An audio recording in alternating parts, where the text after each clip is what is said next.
The Rebbe's advice, I suggest everyone get it. It's terrific. It's terrific.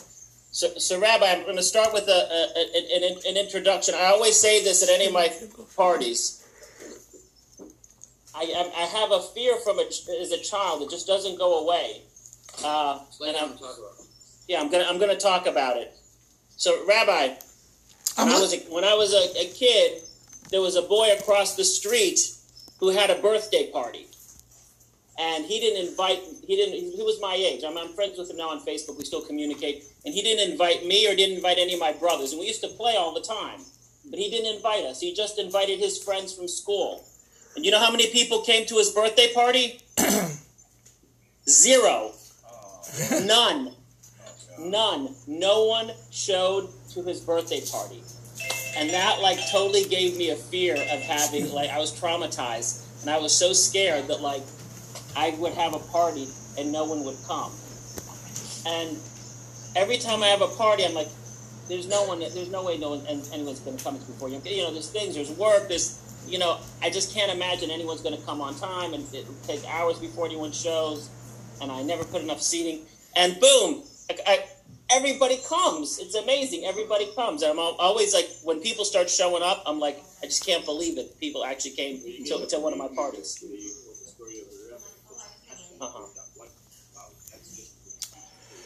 Okay, L'chaim. Is that that's the story? L'chaim. So Rabbi Chaim Dolphin. L'chaim. He's a busy person who has to go to bed soon. No, I have to still daven Maitiv and have a few other things. Me too. But anyway, L'chaim, Michoel, Dr. Moritz, L'chaim to your Yom Haledes and some Vov Tishrei, right? Yeah, Vov Tishrei. The Rebbetzin Chana, the Rebbe's mother's Yahrtzeit, a very auspicious day. So L'chaim, that you should first and foremost have a Shnas Hatzlocha in Ruchnius and Gashmius. And I say Ruchnius before Gashmius because in Gashmius, all day you're working in Gashmius. So to a person who's involved in Gashmius, you have to emphasize the Ruchnius. A person who is, let's say, a rabbi, a teacher, you would say Begashmius or Beruchnius to emphasize the Gashmius because he's a Ruchnius, so he's not maybe so successful. That's not where his head's at. So you give him a bracha for Gashmius. So Rabbi, I'm going to introduce you to everybody because you wanted to meet everybody. Yes. Okay, my son's going to try one last thing to get the Bluetooth working.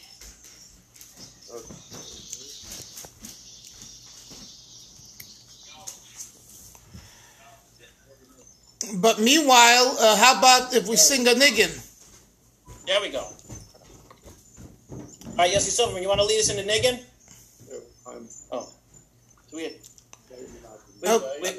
Okay. We got first to Lynn here. Who is this? First to Lynn.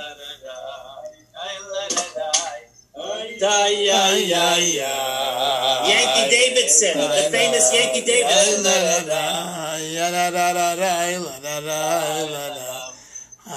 Rabbi Meir Goldwasser, famous teacher. He needs to be in Who's Who and Lubavitch, the next volume. No, God forbid. It's only for people who've passed on. What? Oh, no, then wait, then it's the other book. What's the other book?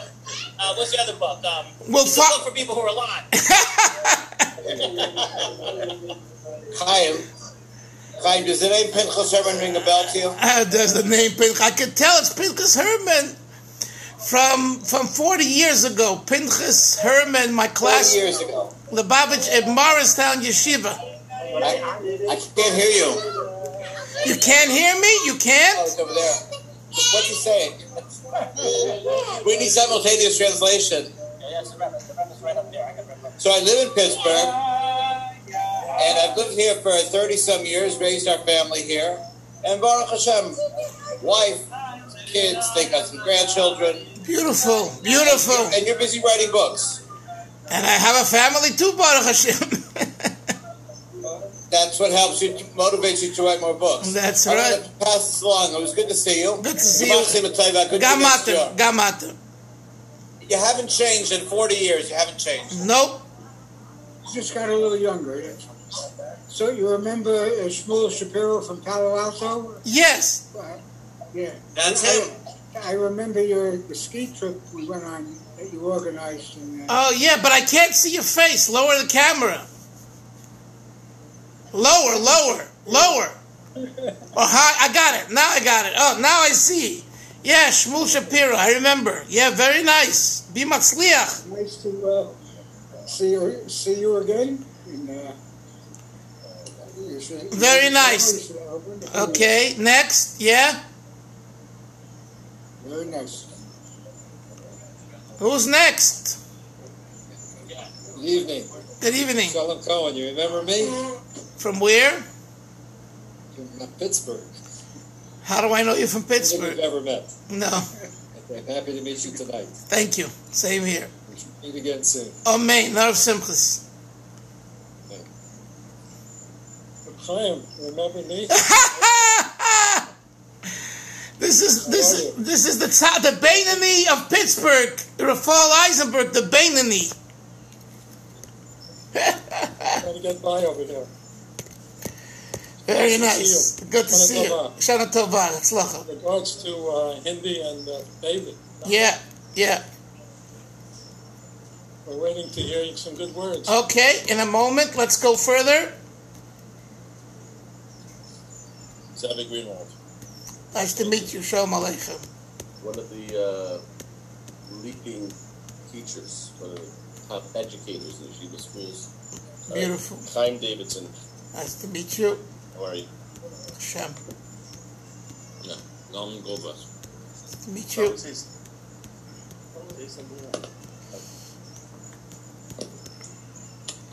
Yosef Moritz, I picked up some books by your house. Oh, yes, Yosef. How are you? Good, Baruch Hashem. I'm a Gideon Maverick, Stunbacher. But do you have any connections to upstate New York? I mean, I know Hawaii. I know the last name, is it Karen? No. Anyways, glad to meet you. Thank you. Daniel, hi. Nice to meet you, Daniel. Shalom Aleichem.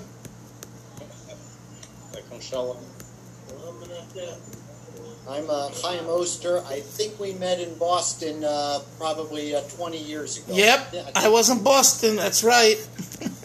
So I've heard of your books, but nice to see you again. Thank you. Okay. Joseph Silverman here, a native third-generation Pittsburgher. My father, his mother and father are all born here in the city. Beautiful. And I have a son who is on campus here on CMU. And I came out of Morristown, Ferris Bechorim, Kfar Chabad afterwards, and the Mem Bases, Mem Hayes. Beautiful. Beautiful. Now we're here in this beautiful community. Beautiful. So, Shakach for writing your books. It's good to meet the author. Thank you. So, thank you. Thank you. Face and voice to a name. All right. See you later. Without further ado, Rabbi, I'll Okay. let you can bring with the live group. We have a live group here. Okay. So Fabring. I want to start with a story that I just heard today that my head is spinning. It's not even a story. It's a word from the Rebbe in a Yechidus. Does everyone hear me? Does everyone hear? No, you're on a loudspeaker. Okay. So this happened in 1979. It happened in 79. A local borough park Lubavitcher boy, he was 13 years old. His parents and his family went into the Rebbe for Yechidus. In those days, the Rebbe was still giving Yechidus. It stopped in 1980, and that's when the Rebbe started to give Yechidus for all Bar Mitzvah boys and all Chasanim. But before that, you had a chance to meet individually your family with the Rebbe. So this person, who today is in his 50s, told me the story a few hours ago. Hot off the press, a new story, and it's one for the record, for the books. Because I wrote a book recently, and probably Dr. Moritz has it already. It's called Unity, the Baal Tshuva World. I studied the Baal Tshuva world, past and present, a very important work to understand the Baal Tshuva world. Anyway, so he goes into Yechidus. They had a neighbor here in Borough Park, an elderly woman who wasn't exactly fully frum, religious, observant. And she knew of the Lubavitcher Rebbe, and she heard that this family is going into Yechidus, so she asked the father, would you mind asking the Rebbe for a bracha from me? He said, of course. So he's in Yechidus with his family and the bar mitzvah boy, and he says to the Rebbe, Mila Yechidus, he says in Yiddish, he says, I have a neighbor who's the word for foreign, which implies, not fully frum. One of the words used in Yiddish is fremd, F-R-E-M-D. In English it would probably be fremd, which means foreign, strange. But not in the context of a strange person, means someone who's not fully integrated in the Yiddishkeit, in the context of that discussion. So he says, Ashachente means a shochin, right? Like we say in the morning brachas, shochin tov, shochin ra, a bad neighbor, a good neighbor, etc. I have a neighbor, was is a fremde Yid, which is a non-religious Jew. And she asks, and the Rebbe, before he can say that she asks the Rebbe for a bracha, for a blessing, the Rebbe cuts him off right there, and he says, Bayuns, Bayos, meaning Bayos Lubavitch, Bayos Chabad, is nishto kein fremde. There are no strangers, there are no foreigners, there are no Jews that are non-observant. Now, how do you like that? Now, what do you mean? That's the story. That's the whole Vart. And you have to ask yourself, as a thinking person, wait a minute, Lubavitcher Rebbe, this lady was not fully frum. But the expression that he used was an awkward expression. He didn't say, she doesn't yet do all the mitzvahs. I believe if he would have said that, the Rebbe would have not made that comment. But he used a Yiddish word which means foreign and strange, fremd, and the Rebbe cut him off right there and said, Bayuns, our philosophy, our ethos of Chabad Lubavitch, there's no such a thing. So here we are, bringing for Michoel's birthday, his Yom Holedus. So I think that, and we're going towards the Yom HaKodesh, the holy day of Yom Kippur, the Achaz Bashana, the holiest day of the year. We have to start thinking from tonight through Yom Kippur, there's no such a thing as a stranger. Now, you might ask, wait a minute. If I don't know someone, if someone comes into the community and I don't know them, they're a stranger to me. They're a foreigner. So this is what the Rebbe is teaching us and saying that a Jew, by definition, is not a stranger. The Rebbe wasn't just saying that as a nicety. It sounds, cute. But the truth is, there is a rational explanation to it. And that is that every single Yid, every Jew, religious or irreligious, is not a stranger.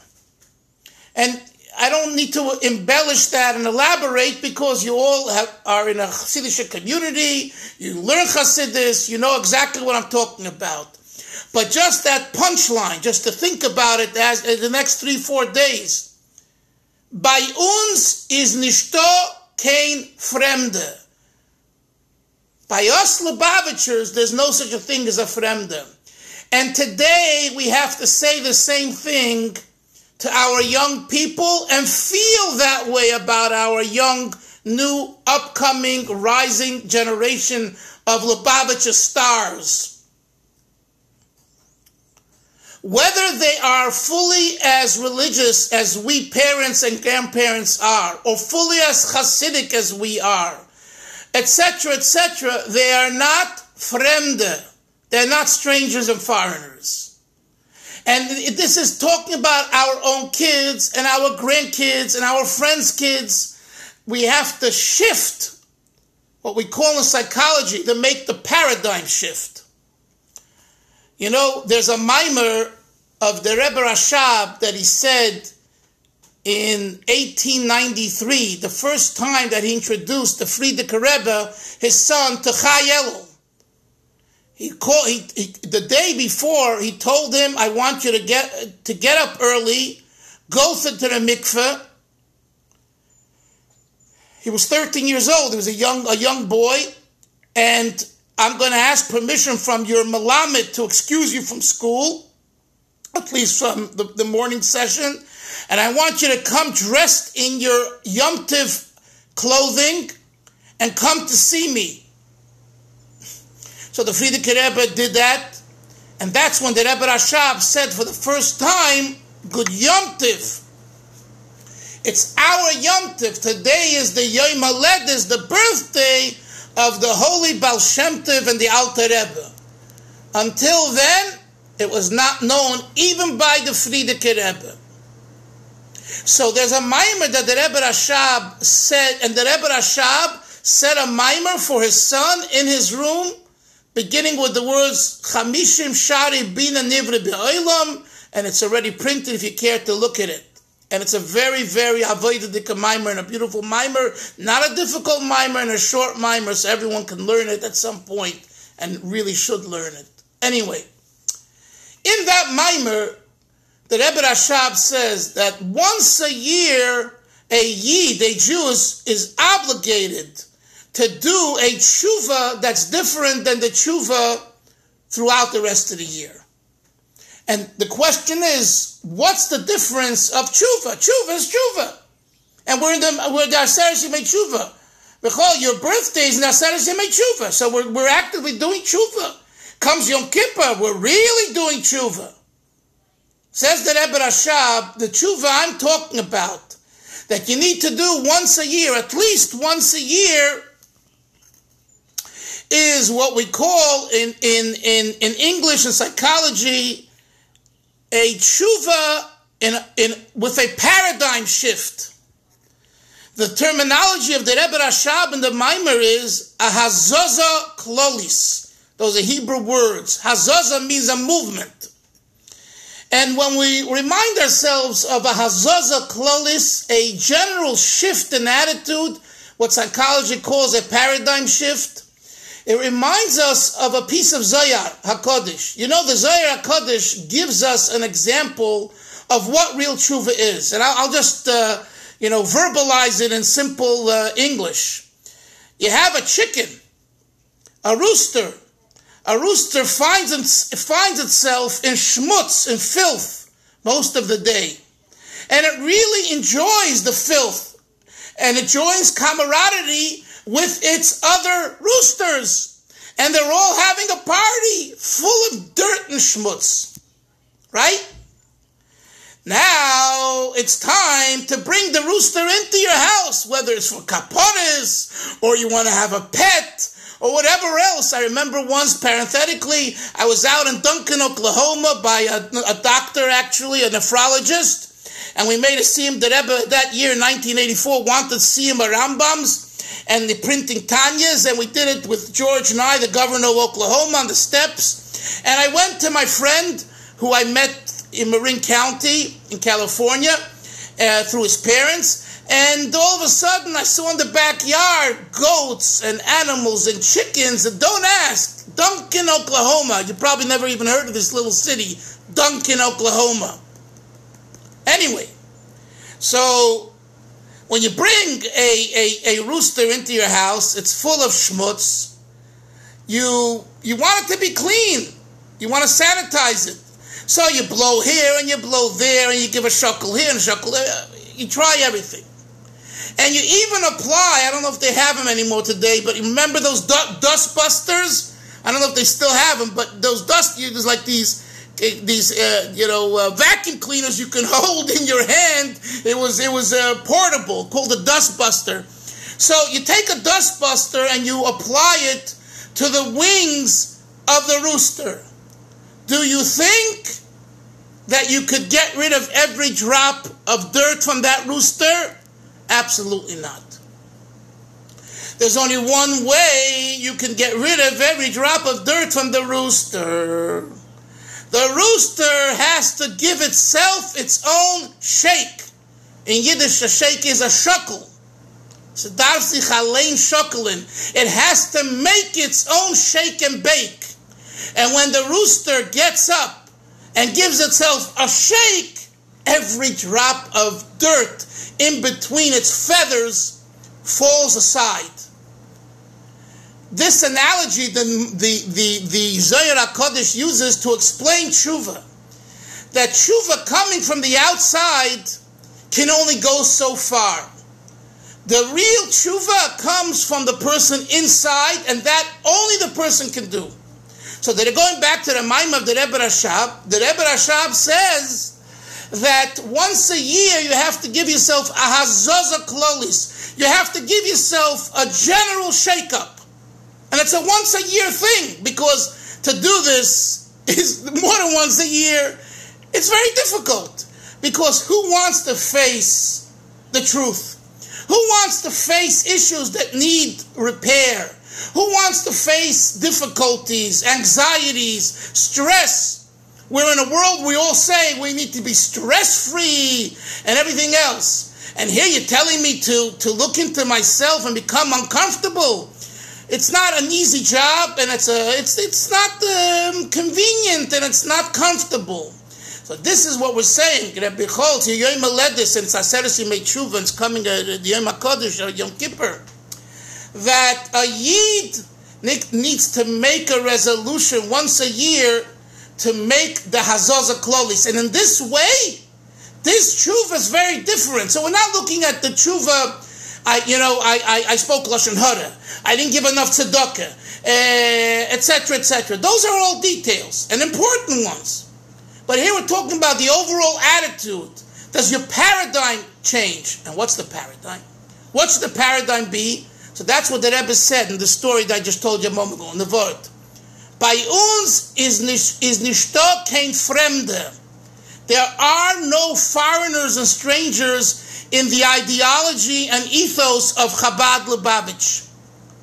Even someone who is your own flesh and blood, and someone who is, kind of a friend of yours, and that friend all of a sudden rebels and does things that are not the way they should be, you still need to be their friend wholeheartedly. And I'll tell you a story. It's my mashpia, and I believe Rabbi Itkin's mashpia too. Rabbi Yoel Kahn was our mashpia in 770 and in Crown Heights, and he was the Rebbe's chayzen. I need not say what type of Jew he was. I just wrote a 300-page about him. I've been writing about him for the last 5-10 years, and I just published it. It's called Rabbi Yoel, the Rebbe's chayzen, and I urge you to read it. Anyway, so I had a friend in Crown Heights, very bright, and probably gifted, someone I grew up with, and, I went out on shlichus, and he did this and that. I don't want to go into any details, because you'll figure out who it is, and it's private. But the bottom line is, he became a little more modern, and it bothered me. He was a good friend, and I didn't know what to do. So my gut reaction first was, I gotta pull this guy over and say, hey, jerk, who are you playing around with? You come from a prominent Chabad family. You come from generations of frum Jews. You are gifted. You were a star student. We ate the same kasha of Tomchei Tmimim. We grew up together. What are you doing? Stop the nonsense.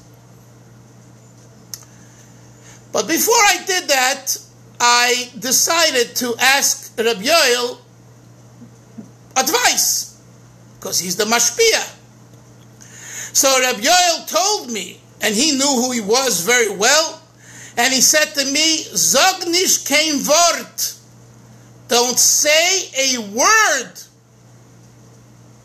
And this was very surprising, because you're not talking about someone who was weak and someone who, who was going to become non-religious from me giving it to him. You know what I'm saying? And Reb Yoel still told me, only positive. And I'm going back now probably 30 years, a long time ago. And I saw that Reb Yoel's advice was very, very right on. He dropped the modernity and he came back to himself. So, today I'm sure everyone knows and is most concerned about the future, the youth. Us old geezers, if I may be so blunt, I see at the Farbrengen some people with white beards. Pitney Herman's already an old zuckin. You compare to the guys, the young guys, with the black beards and Moritz's son, Yosef, and some of his friends over there, And the truth is that it's very important for everyone to grow, but we have to make an emphasis on the youth, because that's the future, and that's what we elders, should invest in. And this is Tzav Hashah. This is the call of the hour. And I want to show you historically that this was the case, and this put Chabad Lubavitch on the map. Lubavitch, Chabad, comes from Russia. Rabbi Itkin, his parents, his grandparents, they're all Russians, okay? And they were Chabad Chassidim from generations and staunch Chassidim. They come to America. They went through a Holocaust. They went through Stalin Yamach Shemam. They went through ravages, starvation, being shot and killed. Devastation. Today's Rebbetzin Chana's Yahrtzeit, her husband, Reb Levi Yitzchak, Reb Levi, the Rebbe's father, he died, in Golus, and the Rebbe expressed himself with such pain about his father. It's a reality. You can fantasize whatever you want, but that's the Metzias, that's the fantasy, that's the reality. So we paid our dues. Russian Lubavitch Chassidim paid their dues heavily. They come to America, and there are a few elders that are still around and made it to America before. And then we have some that got to France, and from France they came to Eretz Yisrael, or to America, to Australia, a little bit here, a little bit there, and some of them settle in Crown Heights. Great. They're tired. Comes along our Rebbe in 1950, and he becomes a Rebbe at 48 years old. He's a young man, relatively speaking. He has people who are 20 to 25 years older than him around him. And all of a sudden, he initiates in the 1950s, Neshei Chabad, to review Chassidus in the shuls, and the list goes on and on and on. And he starts Yechidus 3 times a week and all night.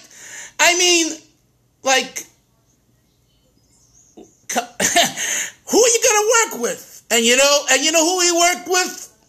The young marrieds and the Bacharim. Yes, the guidance of the elders was there, and it looks good on a picture when you have the Rebbe, the Farbrengen, and behind the Rebbe you have the white beards. But who are the foot soldiers, what we call the Anshe Moshe, the men of Moshe, the ones walking in the field? Were the youth, the Bacharim and the Jungelite. And they went with the Rebbe 101, and they said, in a way, they kind of rebelled against their parents and grandparents. Rebelled in the sense that we're not tired. We are going to do what this Rebbe wants, and we're going to create what we have today. So everything that we have today, Baruch Hashem, a community like yours, which is an example, a real dogma of a shining community, what Chabad Lubavitch has done and does in the world. It's mamish, a showcase, Baruch Hashem. But you have to know that historically it began somewhere. So Reb Shalom Poizner comes, the Friedeker Rebbe sends him, and before that a Mottel Oldtime. I sit with Rebbe Label Oldtime in Shul, and his father, a Mottel, would come, and I spent a lot of time, and I wrote down things, and he told me his humble beginnings in Pittsburgh. Do you know about his humble beginning when he came? He basically becomes a chassan, and the Friedeker Rebbe tells him, I want you to go to Pittsburgh. So he says, okay, Rebbe, I'll go after the Yutes Kislev. It was a day before Yutes Kislev. The Rebbe says, no, the Friedeker Rebbe. 42 or 43, I believe. One of those years. And the Rebbe says, no, tomorrow morning. But it's Yutes Kislev. Yutes Kislev ahin, Yutes Kislev aher. I need you in Pittsburgh. And there was a shul there, I forget the name of the shul, that wanted, they wrote that they were dying out, the members, and they wanted a young rabbi to come and invigorate the situation.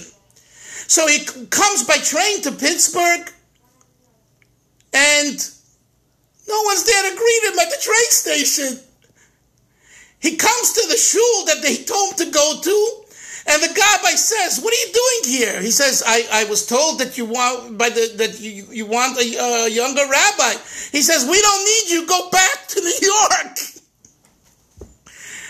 You understand what kind of show of that? It's your community, Pittsburgh. That's the humble beginnings. And then came Sholem, and then the other shluchim, and look what you have today. But it all began because of Rabbi Oldtime at that time was a young man. He was born in 1919, so he was like 23 years old or so, He was a young man. And this was the Friedeker Rebbe. I'm talking about our Rebbe in 1950. So, Michoel, this is a great opportunity for a niggin. And I want to teach you a niggin. I don't know if it's going to come through on the screen, but I'm sure Rabbi Itkin knows the niggin, so after I teach it to you later at the Fabrengen, maybe he can really teach it to you live. And this is my version of the niggin. He might have heard it from Chassidim a little differently, but this is the way I put the niggin together in my mind. It goes like this. The words are in Russian or Ukrainian. I'm not a Russian or Ukrainian, so I can't tell you which language. Anyway, this is it. Lubilya moja slużba krepko. Oj, lubilya moja slużba krepko. Ej, ay, did ay, ay, ay, did ay, ay, ay, did ay, ay, ay, did ay, ay, ay, la, Ey, ay, lit it, ay, ay, ay, lit it, ay, ay, ay, lit it, ay, ay, ay, lit it, ay, ay, hi, la, Luba means love. Philadelphia, the city of love. Lubavitch, love. Luba, Lubilya, moja služba. I love Krepko. I love my service very much. History of the song. The Tsar falls, the guerrilla warfare begins, every single group has a general and they're fighting for the villages. After a good day's plunging and killing and working, what do? They go into the tavern, to the kretschma, to the bar, and they get themselves shikir, and they sing luba, luba, luba. That's the way the Medlu Futafas used to sing it and say it. But I heard it from my father, heard it from other Chassidim, and I believe that this is a good version for Americans, for us. Lubilya moja služba krepko. Moja služba krepko. Can we say, Rafal Eisenberg, you left Borough Park for Pittsburgh. You have to ask yourself the question, Can you say, Lubil ya maya slushba krepka, I really love my job so much? And Rifo, we're not talking about being a Hasidic artist, which I'm sure you love, because you're from the best, okay? And you knew Handel, Vetter Handel, Mendel Futterfass's brother was a Hasidic artist, and you spent time in Crown Heights with the Rebbe and Chassidim. Great. But Lubil Yab Maya Slushba Krepka means, do I really love my job as serving Hashem? And when things go great, and everything is gewaldig, then we say, of course I love being a Yid, I love being a Chassid. But if Chas v'Sholem, there's a curveball thrown at you, and what happens in Miron or in Surfside, etc., then you ask yourself, do I really love my job? And the niggin reflects the question, the debate. Now listen how. The first part of the niggin is a question. Listen to my voice. Lubilya maya slushba krepko. That's a yearning of a question. Do I really love my job? Oy lubilya maya slushba krepko. Again, do I really love my job? And then we have two eye to the eyes. Hey, I did it, which means sometimes I do, sometimes I don't. But then comes the second eye to the eye, where the voice goes up and deep.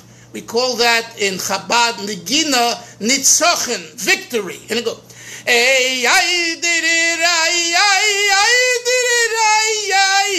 did it, I did it. 1, 2, 3, I definitely love my job. And why? Because I have a neshama. I'm a Yid. Bei uns is Nitok came fremde. You got it? So it's a niggin. When you sing it together, there was a group that came to the oil from Potomac, and I taught them the niggin. And for a year, they were singing the niggin at their kiddushim every Shabbos.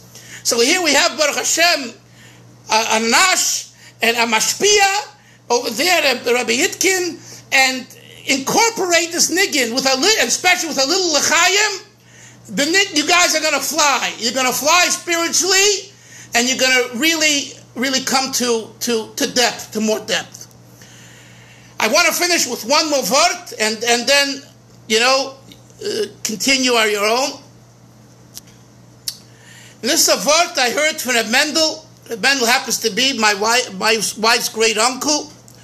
Reb Mendel said the following. I had the conversation with him, and it's even recorded in a DVD, if you haven't seen it, with subtitles in English, so it's worth looking at, He came to my house in California with Rabbi Reichik, and they spent overnight, and a lot to say about that one night and experience and the morning.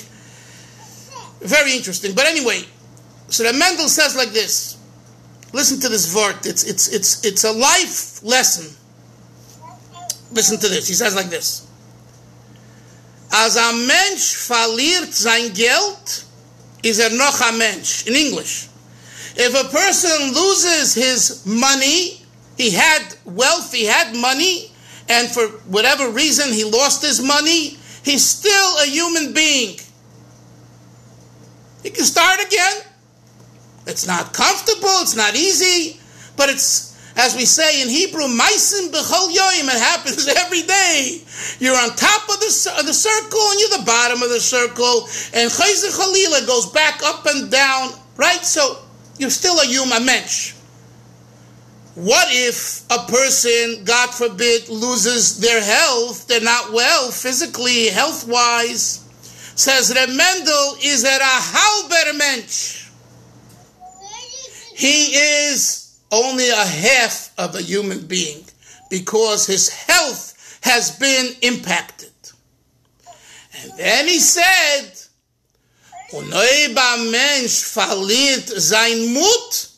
And if a person loses his drive, is an ois mensch, is a nitkein mensch. If you lose your drive, you've lost your humanity. So we have money, health, and the drive. Even health. If God forbid someone doesn't have good health, but they have a drive, they will continue. Rabbi Avram Dr. Twersky from your community told me when I interviewed him many years ago that he did hypnosis, and we know that Rebbe was not for that, but I'm not going into that discussion. But he did do hypnosis with people. And he told me during the hypnotic state, people who were nebach yena machla patients, they had that illness, which we don't like saying, and they were very sick. But when they were, for those few moments, he told me, in the hypnotic state, he actually saw a relief of tension and pain, and they felt better for a few moments. The drive. Okay, so over there, it's through hypnosis. I don't want to go into, a discussion, how do you have a drive if you're in a hypnotic state? I don't want to go into that now. But the drive of a person is ultimately what we need. So, Rabbi Say, Chevra, this Yom Kippur, you got 26 hours. Don't rush. I'm sure you hear this for Rabbi Itkin. Don't rush. Don't worry. Let the congregation do their job and daven and everything. And you daven at your speed. Take a paragraph or two. Reflect on it. Think about your life. Think about where you are and where you can be. And remember, your drive is genuine. And your drive is there. Now it's a matter of augmenting that drive, accessing that drive, crystallizing that drive. And if you have your drive, you'll make back your health and you'll make back your money. And if chas v'sholem, you don't access your drive, it's a real problem. So I wish Dr. Moritz that he should have a healthy 25th birthday. He's a young man. He should have the koyach to raise his kinderlach in a chassidische, Yiddische oifim, begashmius and beruchnius, and the whole community should grow together as chaverim and bring more people in and to fabring together. You should know the chassidische fabring, and I'm sure you've heard this from Rabbi Itkin and others 10 times. I'm just speaking out loud. You could have shiurim and learn, and you need to. But the Chassidish Fabrengen is what brings it all together. Reb Mendel used to say another word, which I'm sure you've heard, but I'll say it again. Reb Mendel said like this: Achsidische lernen kocht zechiber in Achsidische davening. A Chassidic learning, a good learning of Chassidus, it boils itself. It becomes expressed in what? In a Chassidish davening, in a davening that's you daven like a chassid. Und Chassidish davening, kocht sich iber. It expresses itself in a Chassidish Fabrengen, in a Chassidic Fabrengen. So the Chassidic Fabrengen is the top, okay? And it's such an unknown secret. If the Welt, both the Chassidische Welt and the Litvische Welt, and the modern Orthodox world, and the non-observant world, if they would use this tool of a Chassidish Fabrengen more and more, the Jewish stock value would go up, and that's what we need, more Chassidish Fabrengen. So l'chaim, the Rebbe should help. We should have a Gemach Sima Teva. Everyone should have Parnasa Barchova, Shidduchim Tevim, good gesund, good health, and Yiddish Chassidish Nachas from the children and grandchildren. Where are you? Reb Michoel, where are you? I want to see your face. Right here. Thank you. What do you say? Now, I already finished my drasha. Now it's your turn. What do you say? All right, actually, you spoke about what my speech was going to be. Vey. I'm going to tie it into what he was saying with this original story about what the Rebbe said and said she's not a stranger. And I'm going to tie it in that actually the youth nowadays, they are ahead of us. They are ahead of us, which is a good thing. So, I'm in a teaching hospital, so I get to see a lot of medical students. I get to see sort of the younger generation.